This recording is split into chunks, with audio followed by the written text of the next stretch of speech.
HV Studio. This is the Unnerved Banter.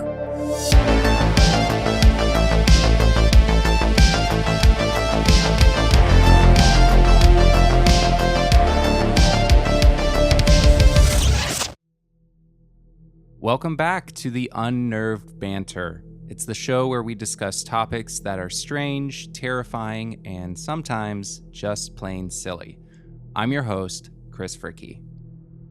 And if you're more used to the story episodes, this is a little bit different. It's more of a conversational platform. And this week we'll be discussing the tragic story of the Radium Girls and also the mysterious disappearance of the Sodder children. I'll be joined with a guest that you might recognize if you listen to the last story episode, Body in the Water. But without further ado, let's get started with today's episode. Welcome back to the Unnerved Banter. This is episode 5. I'm sorry I'm laughing. We're doing this again. I'm here with Jeremiah Harlow. Hi, Jer. How are you doing? Hi, Chris. I'm doing all right. How are you doing? I'm great. Thanks for asking. No problem. So, Chris, thanks for having me on the banter again. Yeah, buddy. It's always good to have you. And if any of you have caught on yet, this clearly is not Jeremiah. This is my lovely wife, Shelby.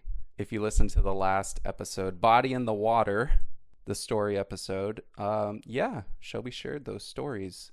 And Jer couldn't make it this week, which is just fine. He'll be back again.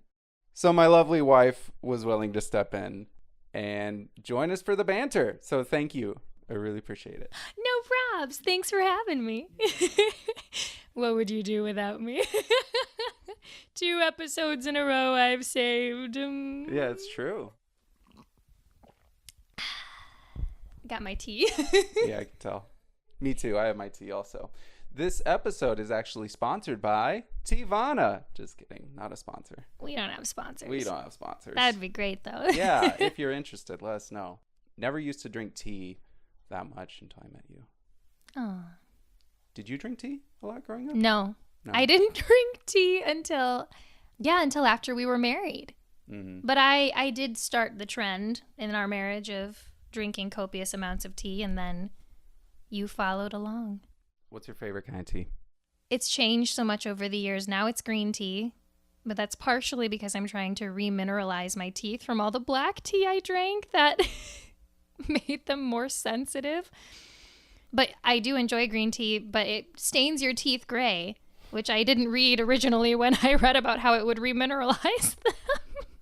Interesting. So then I have to use baking soda to undo it. It's a whole thing. Gotcha. Yeah. Gotcha. Now you know, listeners, if you didn't know. You know, that's actually a pretty good transition into the topic, my story, that we'll be going over. Interesting that you brought up things that may affect your teeth. Really? Your mouth.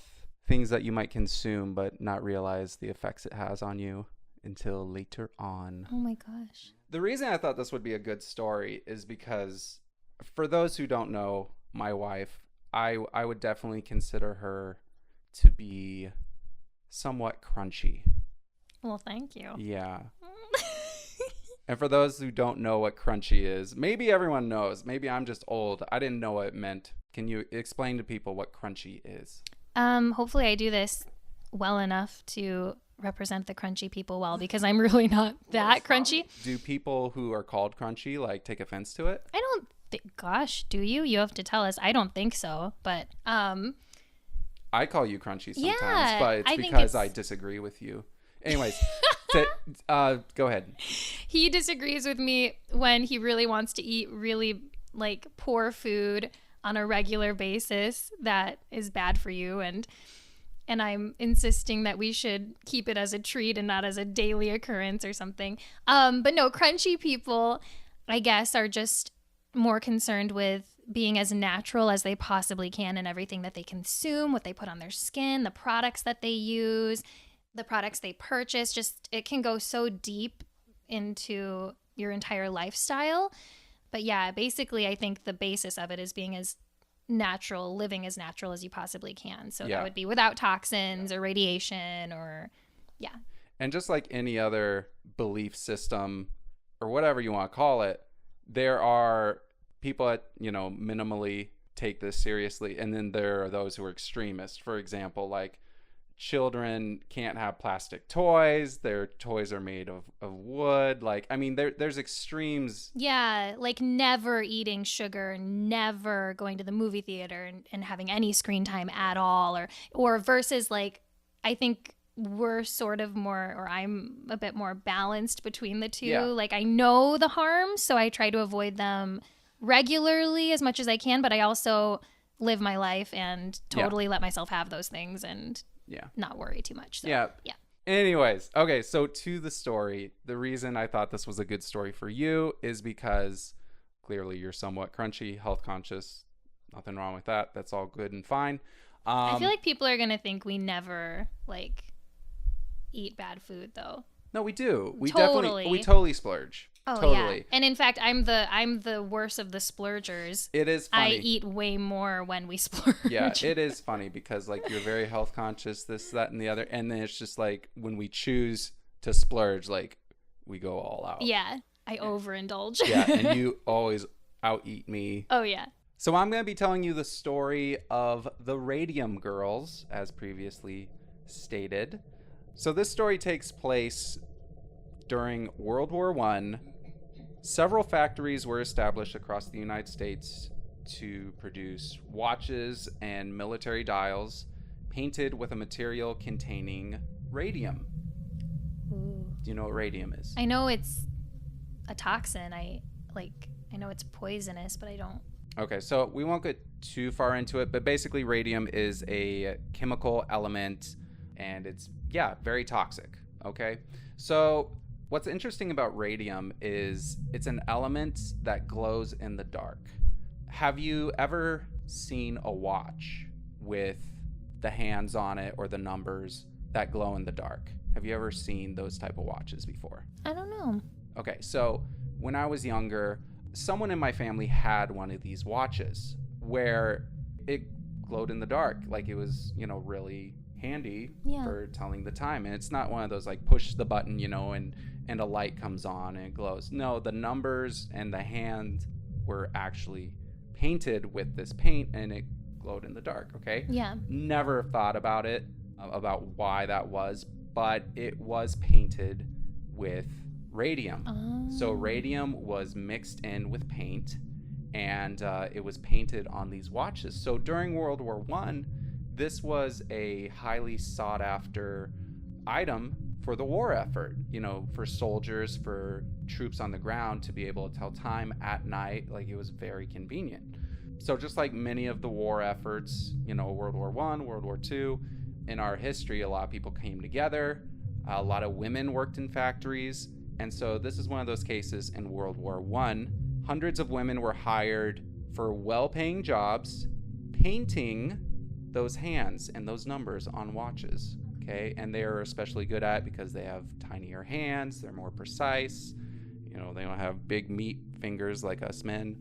I don't know if I have big meat fingers, but anyway. You've got big hands. Yeah, but women were mostly employed. I'm sure a lot of the men were, in the war.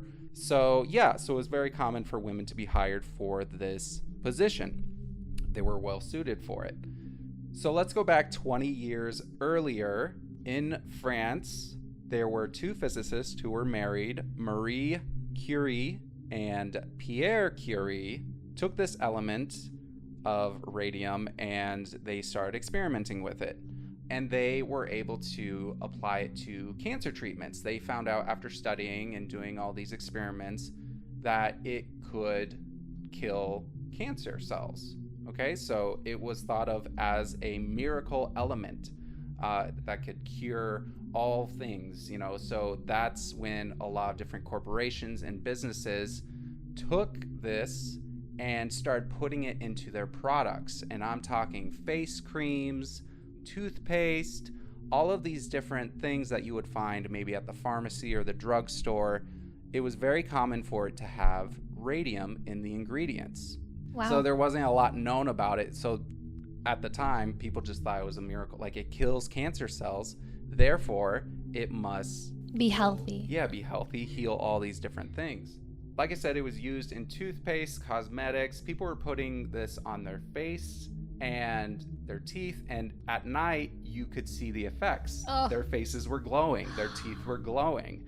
But people again thought it was like, wow, it's radium, it's amazing, like it's a miracle substance that is doing good for the human body. No. So back to the women at the factory painting these clocks and watches. They were known as the Ghost Girls. Do you know why they were known as the Ghost Girls? Because they glowed in the dark. Because they glowed in the dark. So what these girls would do is they would, have this paint, and radium exposure on their clothes, their hair, their skin. So they literally would glow at night. Ooh. That's a fun party trick. And literally girls would, who worked in these factories, they would paint their lips like lipstick. They would paint their teeth and go dancing and go out on the town. And people really thought that was something. They thought it was cool, to see them glow and, in the middle of the night. Yeah. So what's more, the painters would ingest the radioactive substance as part of their job.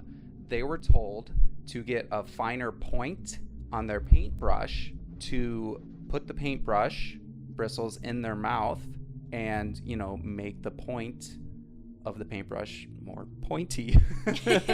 So they're constantly putting these paintbrushes in their mouth with the radium paint on it, and some would purposely put it in their mouth to ingest it because they thought it had healthy properties. Yeah. So they were purposely doing this, and it was also part of their job. It was to make the paintbrush more precise. Oh. What made me think of this was essential oils, actually, because some essential oils you can ingest, right? Yes. All of them, or? Oh gosh, I'm not an expert on essential oils. Because I've put like peppermint essential oils like in tea before, stuff like that. Yeah. Like whenever I get a headache, I usually will put lavender essential oils on my forehead, things like that to help. So it made me think of that. Like, I think of crunchy women too. Women who sell essential oils. I'm not saying there's anything bad with them. In fact, they're good as far as I know.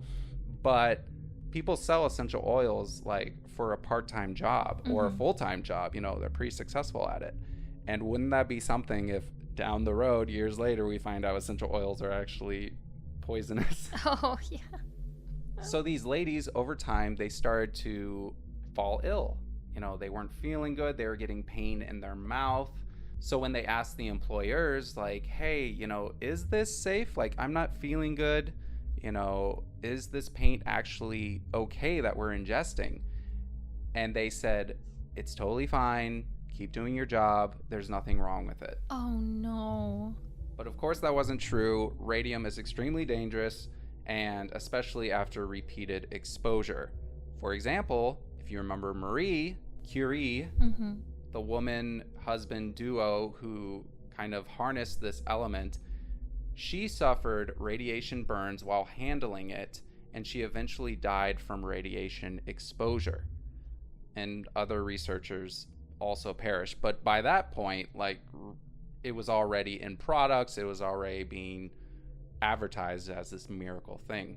So it wasn't long before the Radium Girls began to experience much harsher physical damages. So one of the first employees to really suffer from this was a woman called Amelia Maja. Not sure if I'm saying that 100% right, but what's new? I don't pronounce names right, so. You're doing great. Which is what Jared would say. Aw. He's here in spirit. Love it. So she painted watches for Radium Luminous Materials Corporation. So she lived in Orange, New Jersey, where this took place, and Amelia's first symptom was a toothache, which required the removal of the tooth. Soon, the next tooth next to it was also to be extracted. She developed painful ulcers, bleeding, and she was just in excruciating pain. So this mysterious infection, it spread through Amelia's mouth and lower jaw, which eventually had to be removed. Oh, poor girl. It also spread into other parts of her body. So Amelia died on September 12th, 1922 of a massive hemorrhage, and doctors were puzzled as to the case of her condition. And oddly enough, they determined that she died from syphilis.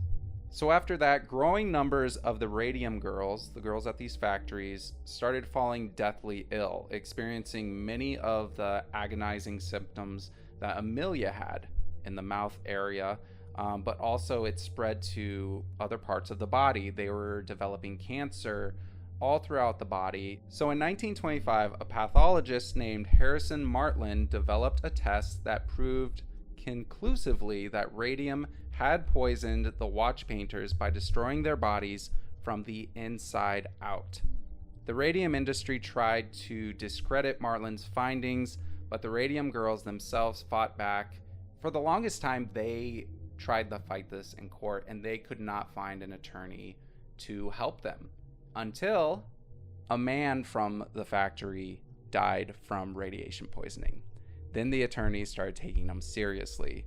And so finally, in 1927, attorney Raymond Berry agreed to accept their case.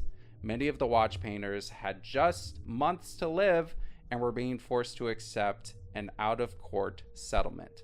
Still, their experiences made the issue of radium safety a front-page story across the world.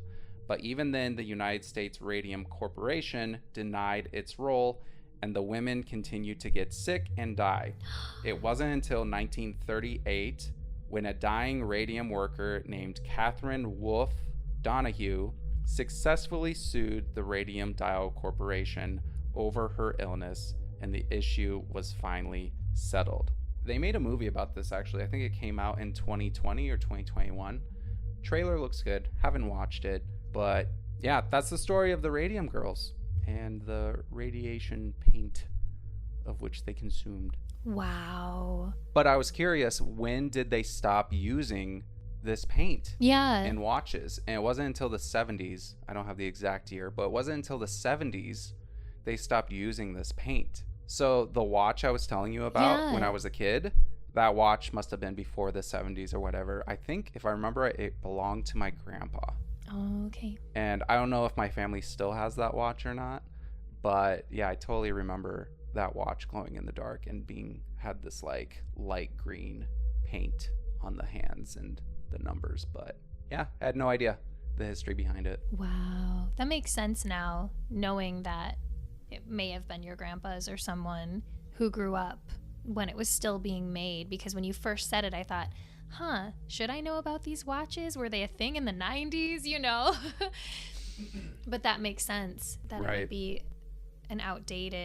thankfully an outdated thing that was done. Yeah. All right, so what story do you have for us today, Miss Shelby? The Sodder children. The Sodder children. I'm excited to hear this one.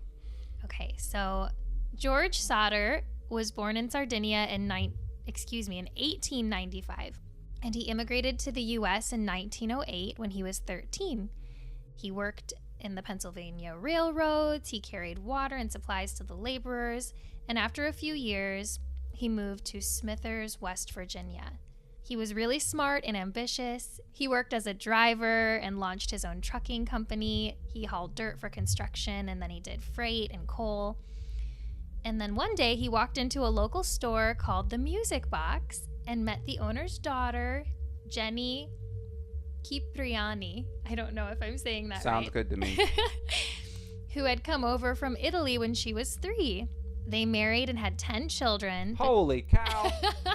I mean, good for them. Good for them.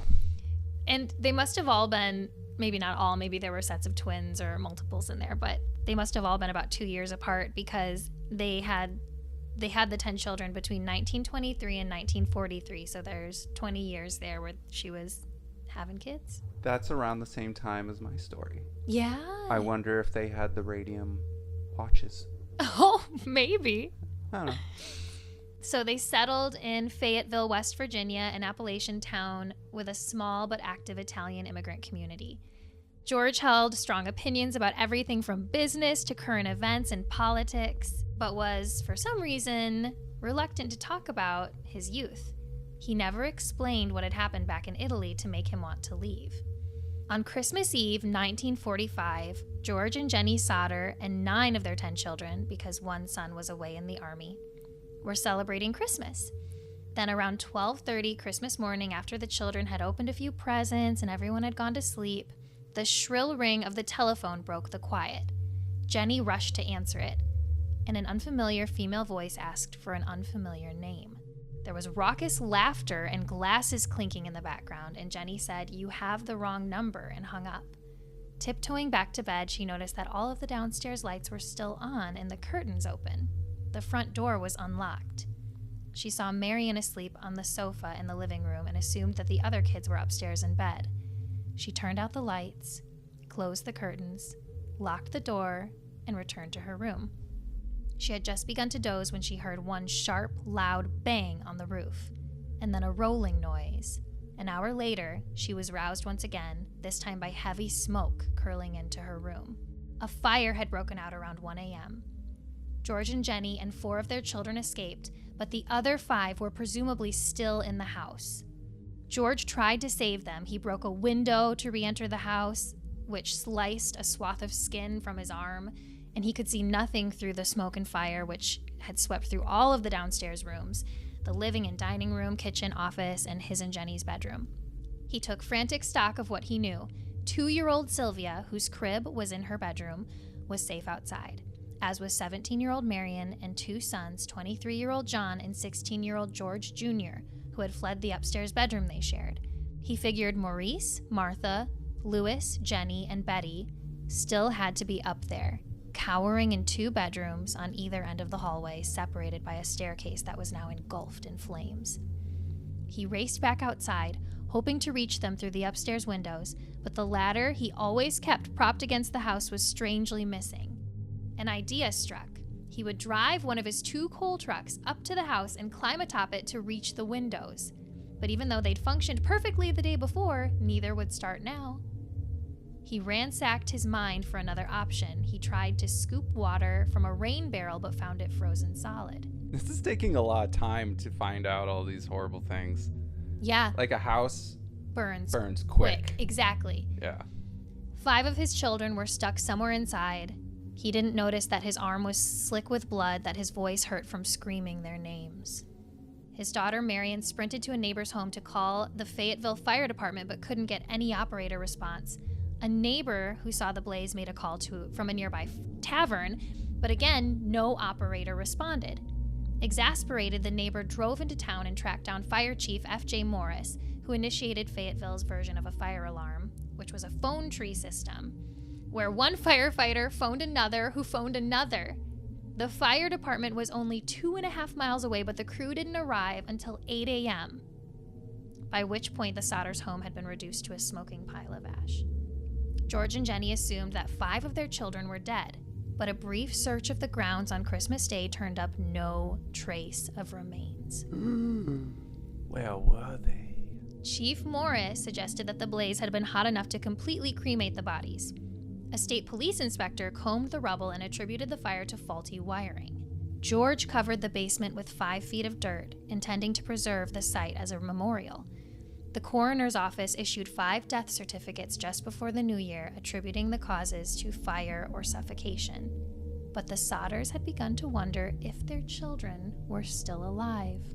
They planted flowers across the space where the house had stood, and they started to stitch together a series of odd moments leading up to the fire. There was a stranger who had appeared at the home a few months earlier, which was back in the fall, and he was asking about hauling work. About what? Hauling work. So, Okay. like, you know, what George did for a living. Gotcha. He meandered to the back of the house, pointed to 2 separate fuse boxes, and said, "This is going to cause a fire someday." George thought that was strange because he had just had the wiring checked by the local power company, which pronounced it in fine condition. And around that same time, another man tried to sell the family life insurance and became irate when George declined. "Your bleepity bleep house is going up in smoke," he warned. What was that? What were those curse words? "Your gosh darn house Gee dang it. is going up in smoke," he warned. and your children are going to be destroyed. That was kind of him. Yeah. That's always the best way to do a pitch. When they start to say no, just start threatening their family. Yeah. I mean, that's how I bought my life insurance. Works every time. Works yeah, I was like, you know what? You're right. I think I will buy this. Good salesman there. But he don't even have kids. I know. That's good. He was a good salesman. I bought it anyways. He promised it was a good deal. Plus, he was threatening me. And so I was like, okay. He also said, you are going to be paid for the dirty remarks you have been making about Mussolini. Oh, it's getting political. Mm-hmm. And he was outspoken about his dislike for Mussolini. And he sometimes had heated arguments with other members of the Fayetteville Italian community. And at the time, he didn't take the man's threat seriously. But the older Sodder sons also recalled something peculiar. Just before Christmas, they noticed a man parked along U.S. Highway 21, intently watching the younger kids as they came home from school. Oh, man. But then more happened after the fire. That was odd. So do you have any theories so far? I do. But I wonder if... I kind of want you to finish before we... Okay. So Jenny was really baffled by the fact that 5 children could perish in a fire and leave no bones, no flesh, no remains. That just didn't sit well with her. It didn't compute. And so she conducted a private experiment. She burned animal bones, which like chicken bones, beef bones, pork chop bones, to see if the fire consumed them. And each time she was left with a heap of charred bones. So she knew that there were household appliances that had been found in the basement that were still identifiable. And an employee at a crematorium informed her that bones remained after bodies are burned for 2 hours at 2,000 degrees, and their house was destroyed in 45 minutes. So there should have been bones.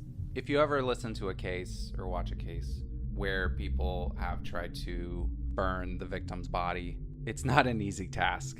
Like, I think most people are just like, yeah, we'll just burn it and then there will be no evidence. It takes a lot to burn a human body because there's like, we're made of like, what, 70% water or whatever. Mm-hmm. And it's not an easy task. Like, you need extreme heat over a period of time to do it. And apparently more than 2 hours. Yeah. So at 2,000 degrees. Oh, even after that, they remain. Yeah. So then a telephone repairman told the Sodders that their lines appeared to have been cut, not burned.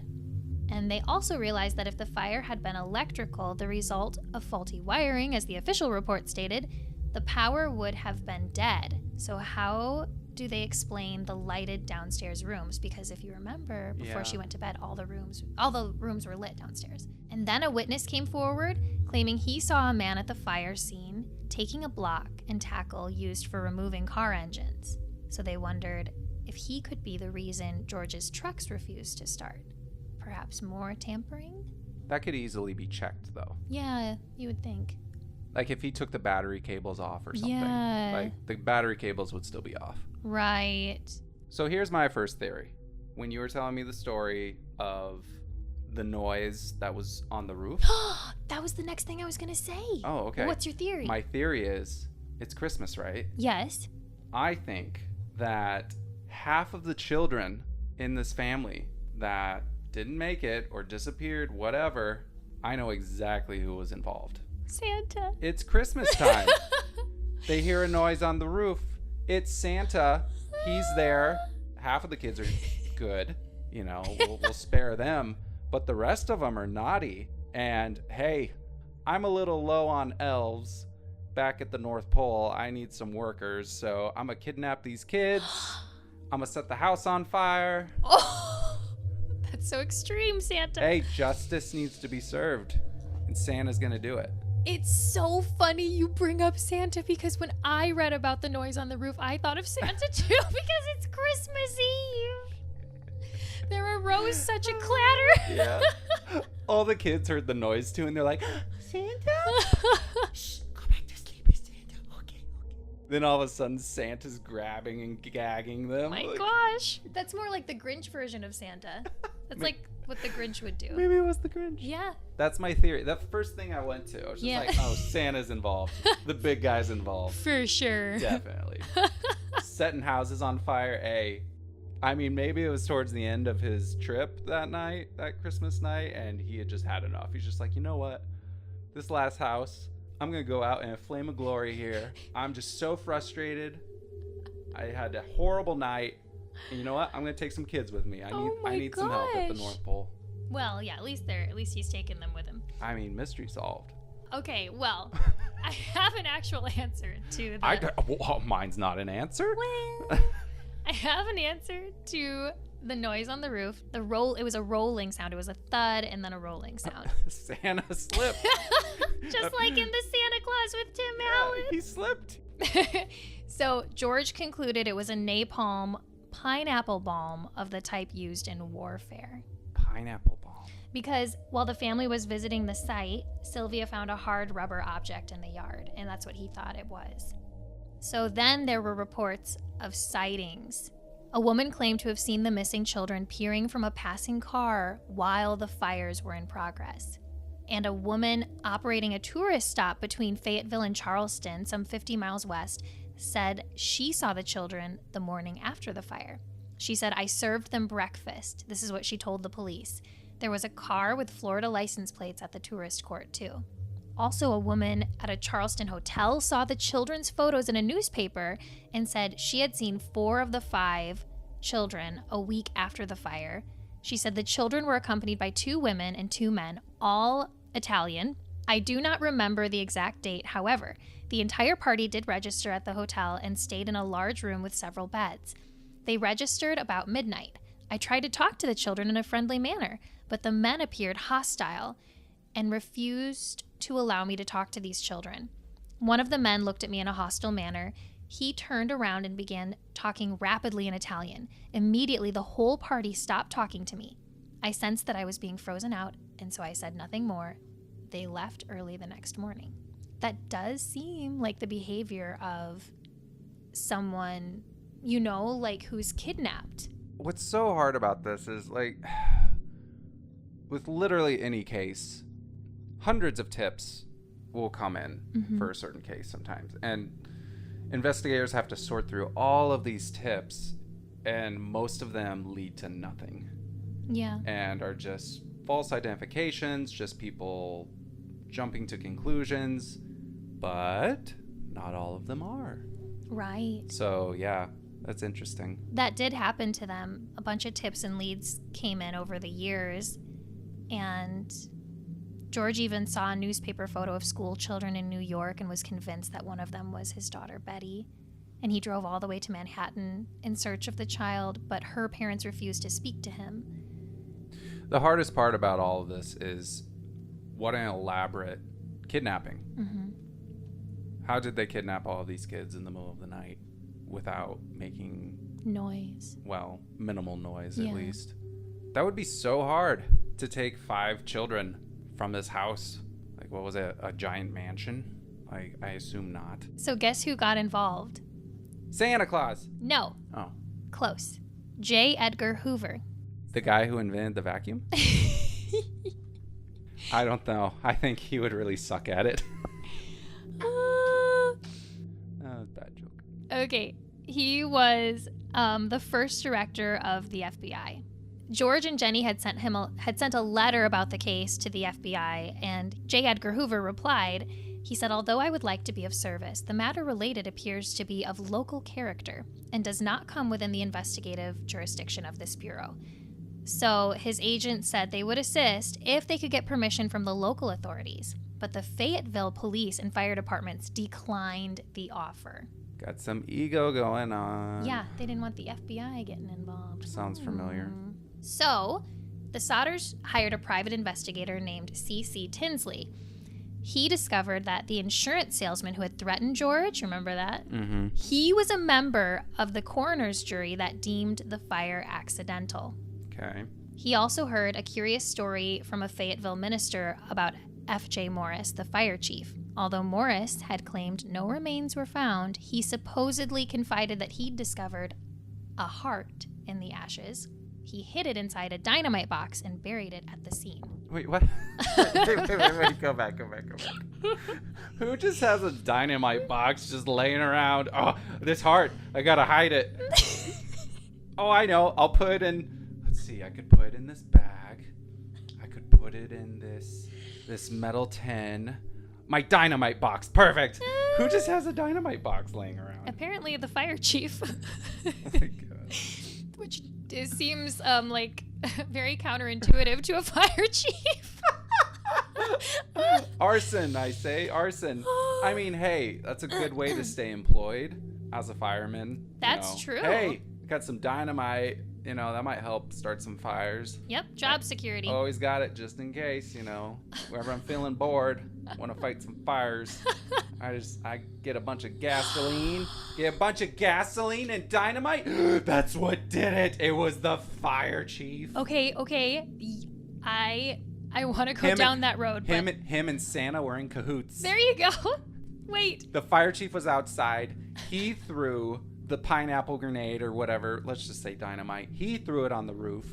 Okay. It started the fire. Forget the explosion because that would have woken everyone up. Yeah, we'll just forget it. Yeah, forget that. Actually, no, that happened. They all had concussions because of the power of the blow. So they didn't remember. Yeah, and then that set off the gasoline that Santa was dumping on the roof. Right. And the house is in flames. Okay, Santa gets out of there. He gets off the roof. With his 5 new elves. With his 5 new elves that he just kidnapped. Yep. Okay, and he had some Italian salesmen help kidnap the children. It was a group effort. Wow. Okay, yeah. The sleigh's getting crowded. Yeah. No, the salesmen, they ran off on the ground. Oh, okay? gotcha. Yeah, okay. They actually ran in, grabbed the kids, brought them to Santa. Okay, Santa took off with the kids. The house is in flames. All right, at this point, also the Italian guys, the trucks or the vehicles, wherever. Yeah, they were involved. They just, they tinkered with those so they wouldn't start. It's all coming clear. Yeah. I see it. And then that heart was the last piece of evidence. One of the kids didn't make it. So I know, it's horrible. And so then the fire chief is like, I gotta hide that. Well, I have an empty box because I used all that dynamite on their house, so I'll throw the heart in there. I'm glad we solved this case. Okay. That was so thorough. Oh, I know what happened. So the investigator, Tinsley, he persuaded the fire chief, Morris, to show them the spot. And so they dug up the box. They took it straight to a local funeral director who poked and prodded at the quote-unquote heart and concluded it was beef liver. Untouched by the fire, by the way. Soon afterward, the Sodders heard rumors that the fire chief had told others that the contents of the box had not been found in the fire at all, but that he had buried the beef liver in the rubble in the hope that finding any remains would placate the family enough to stop the investigation. What? Mm-hmm. Is that not suspicious? That makes no sense. Like, oh, yay, we found a body part. That must be what happened, but it's in a wooden box. I'm so confused. This is all so confusing. I know. But then in 1968, more than 20 years after the fire, Jenny went to get the mail and found an envelope addressed only to her. And guess what? Return address. The North Pole. That's a great place to end it. No, wait. It was postmarked in Kentucky, but had no return address. So the North Pole was not involved, at least not. It could be. It could have been. It still could have been from the North Pole. But it was postmarked in Kentucky. So inside was a photo of a man in his mid-20s. And on its flip side, a cryptic handwritten note read, Louis Sodder. I love brother Frankie. A90132 or 35. That's what it said. Cryptic. Very. She and George couldn't deny the resemblance to their Louis, who was 9 at the time of the fire. Beyond the obvious similarities, he had dark curly hair, dark brown eyes. They had the same straight, strong nose, the same upward tilt on the left eyebrow, which you guys can look because we can put it in the Instagram post. Yeah. So they hired a private detective again, and they sent him to Kentucky, and they never heard from him again. They never heard from the detective again. Oh, interesting. Oh, wait. Do you think that means they never heard from Louis again? I don't know. It could be either way. I think the detective followed the leads as far as he could go until he was captured in the North Pole. To cover up. Yeah, the elves, they covered it up. They took him out. And also, the photo of the guy. Yeah, Lewis. What was he wearing? Did he have a pointy hat? Did he have elf shoes on? Pointy shoes? Details. We need to know. Does he look like an elf? Oh, goodness. He's that wearing... That would literally confirm everything. I'll just show you his picture. He has a white shirt on, it looks like. I mean... He's a cutie. He could be a cute elf. I don't know. So there's Lewis as a kid. Totally elf material. I can see it. Okay. Like, if he was going to audition to be in a Christmas movie, yeah, the casting director would be like, oh, he looks like an elf. He's perfect. Sticking to my guns. Oi, there's so much to unpack here. Like, we could do a part 2 of this. Yeah, we really could. There's so much to pull away from this. So the youngest and last surviving Sodder child, Sylvia, she doesn't believe her siblings perished in the fire. And she visits the crime sleuthing websites, and she engages with people that are still interested in her family's mystery. And her very first memories are of that night in 1945, and she was 2 years old at the time. She said she will never forget the sight of her father bleeding or the terrible symphony of everyone's screams.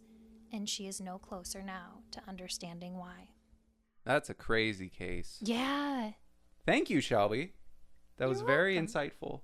No, you know what? You were insightful. I never would have blamed Santa if it wasn't for you. I mean, that's what I'm here for. I am here to tell the truth of what really happened. But no, there's a ton to unpack there. Yeah. And I will definitely be looking into it more. And perhaps we can do a part 2 of theories, because there is a lot to unpack there. Anything you want to end with? Thanks for letting me come on today. Well, thanks for coming on. It was so fun.